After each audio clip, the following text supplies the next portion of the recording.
Luke Bryan. What's up, buddy? What's up? I have a question. I have a couple questions that immediately come to mind. I had a friend text me, and she said, hey, she lives in a small town in Arkansas, and I won't say where in case it's like a secret spot of yours. And she said, Luke Bryan just flew in and is going fishing in some lake here. Is there any chance Luke Bryan just flew in and is fishing? And I said, there's a good chance because Luke does a lot of fishing. I said, I don't know where he went today. Did you fly into Arkansas just to fish recently? Yes, I did. I was there yesterday. So I left out of Vegas, and I took a helicopter across the country to see the country from a helicopter. And we stopped in trout fishing destinations. And then our last stop was the White River in Arkansas yesterday, and we had a great time. It was awesome. A helicopter all the way across the country? Is that fast or slow? You know, it's perfect because, like, the best education you'll ever have on how awesome this country is to fly it in a helicopter. I mean, I think it was about 12 hours of total flight, but we busted it up over 4 days. And, I mean, the coolest part was we were flying over herds of wild horses, and it was like one of the most spectacular things I've ever seen. And you don't get nervous to fly in it? I get nervous to fly in an airplane, much less a helicopter, but to you, no nerves at all? Just awesome? You know, I mean, a lot of people obviously are scared of them.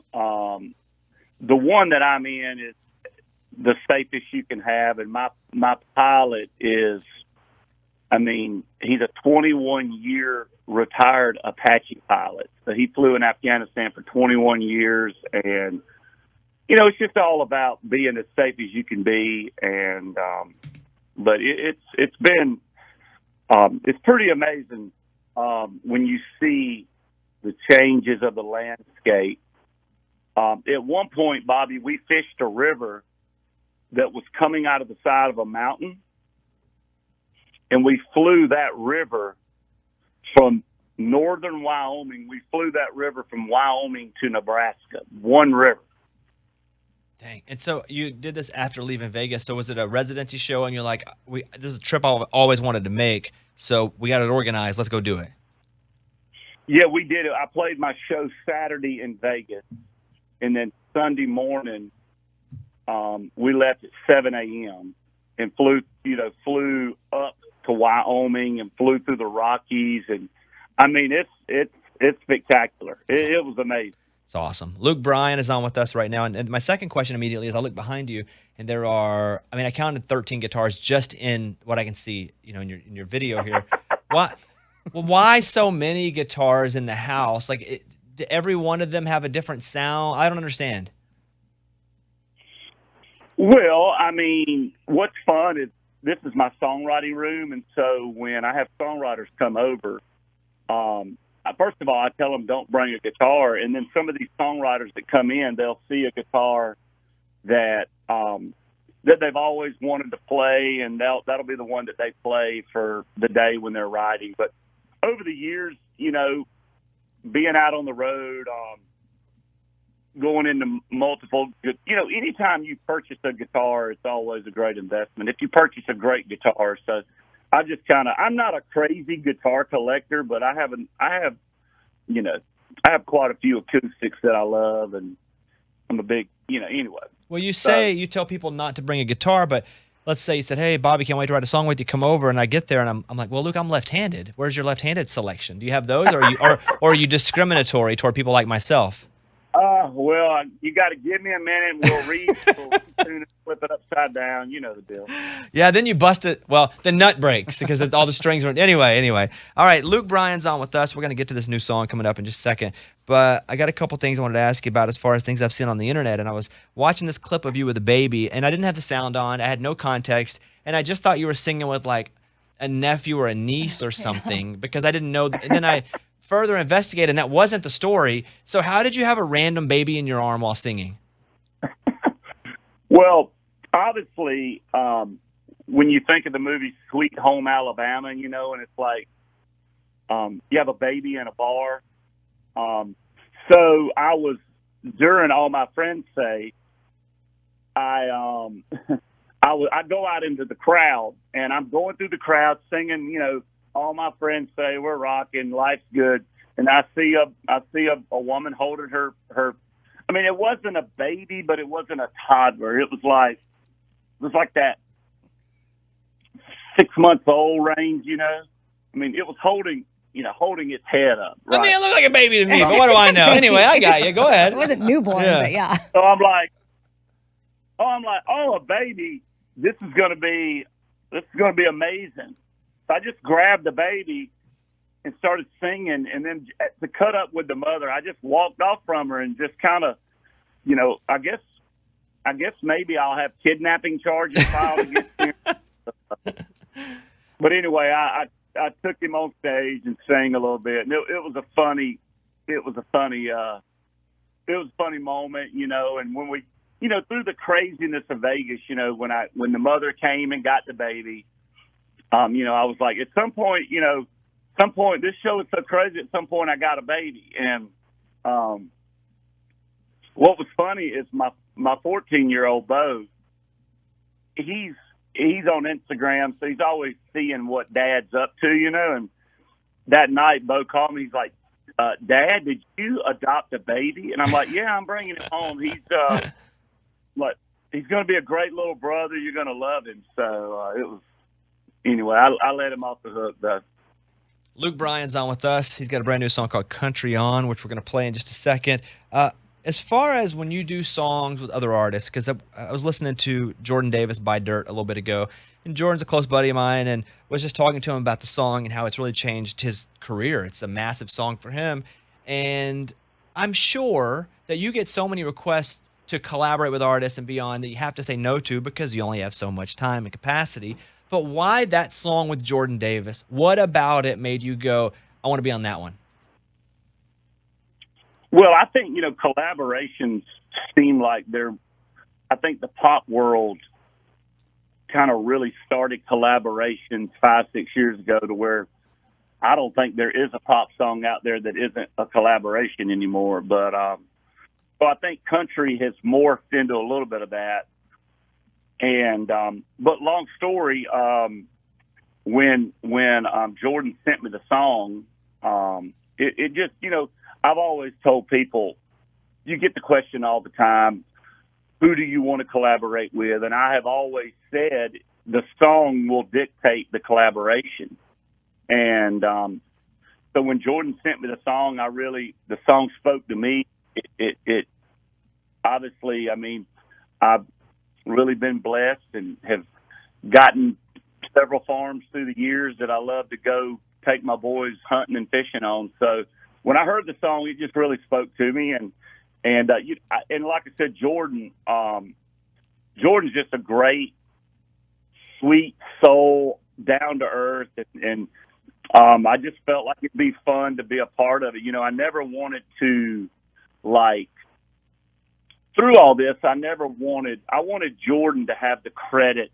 I didn't want to inadvertently come in and take over the moment for Jordan. I wanted it to be his baby, his deal, and it all worked out perfect. I mean, he would call me many, many times throughout the life of the song, going, "Man, never had a song move this fast," and all that. And I'm like, "Listen," I was like, "Buddy, you got to remember, I'm on a huge song with you. So as an artist, no matter what, the main thing you can do is be on massive songs. I mean, anytime you're a part of a massive song, no matter how it happens, you better never take it for granted." So as much as Jordan was having fun with it, I was having as much fun as him. I feel like over the years, and even personally, we've talked about pretty much everything that I'd ask you in an interview, honestly. So I was digging deep. I was looking for Luke Bryan stuff. And I found one thing that I never asked you about that I didn't know. And I don't even know if it's true because the internet sometimes writes stuff. It says in the second grade you were hit by a car. Is that true or false? And what's that story? That is 92% true. I wasn't hit by the car, but I was hit by the side mirror. It was I kind of ran into the side of a speeding car. But so here, I'll tell you the story. So about fourth grade, and I used to walk to school. My school was literally across the street from my house. So I would walk every morning, and at 8 o'clock, the crossing guard would make sure I was okay, and I would go to school. And school let out at 3:15, and the crossing guard would, at 3:15, get me back home. Well, this particular day, I decided to walk my girlfriend to the buses,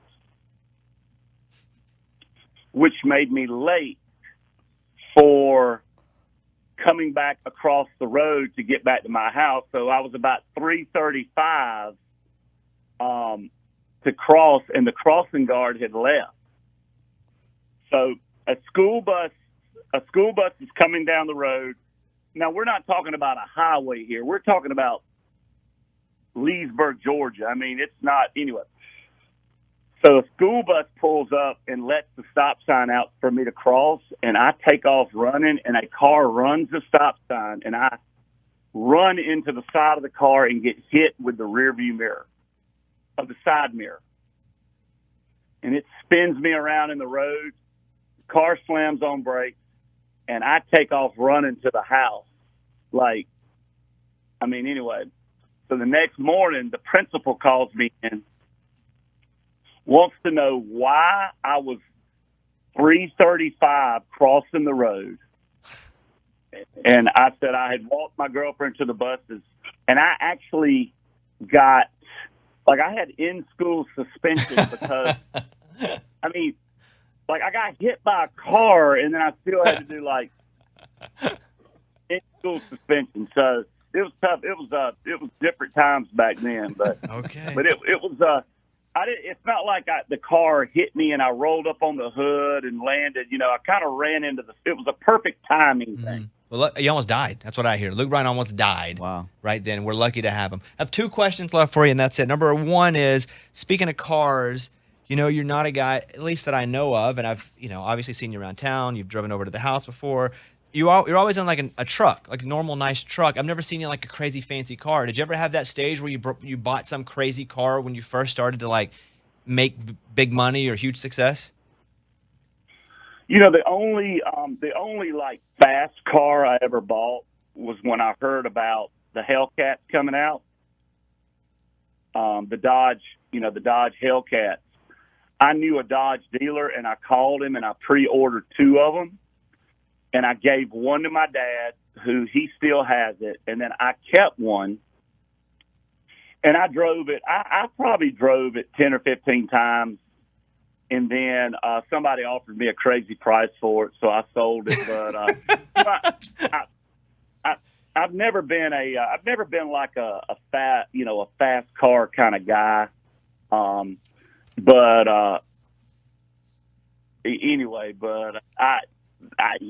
not that, I'm not that kind of guy. I'm always just ease around in my truck and tear up my truck, not a fast car. I want to ask you about this song, Country On. So where did you hear it? Why did you feel inspired to go in and take your time and cut this song? It was a pitch to me. And Mark Nessler is one of the co-writers on it. I don't know if you know Mark Nessler, but his voice is just one of the best voices, one of my favorite. He was an artist back in the late 90s, early 2000s, and his voice has always been somebody that I love. And so when I heard his voice on this song, it made me really perk up and pay attention. And I put the song kind of in the mix of me wanting to record it, and kind of started building the first 7, 8 songs we wanted to record. And then I was out in L.A. listening to the demo of Country On, and it just spoke to me out there and thinking about what all it says and where we're at and where we're at as a country. And obviously, I think it uplifts.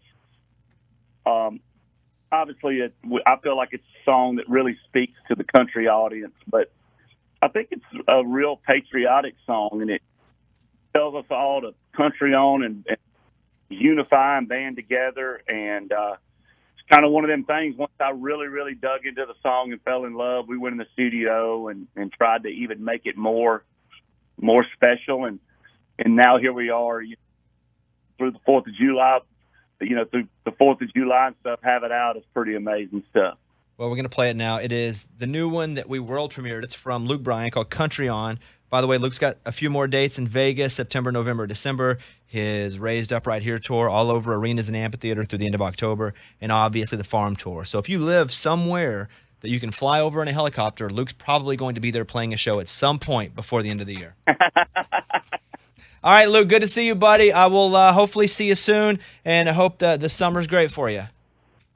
Hey, buddy, great to see you. Let me know if you want to fish or whatever. Go watch Georgia beat Arkansas or something like that. I don't know. All right, buddy. I'll talk to you later. It's about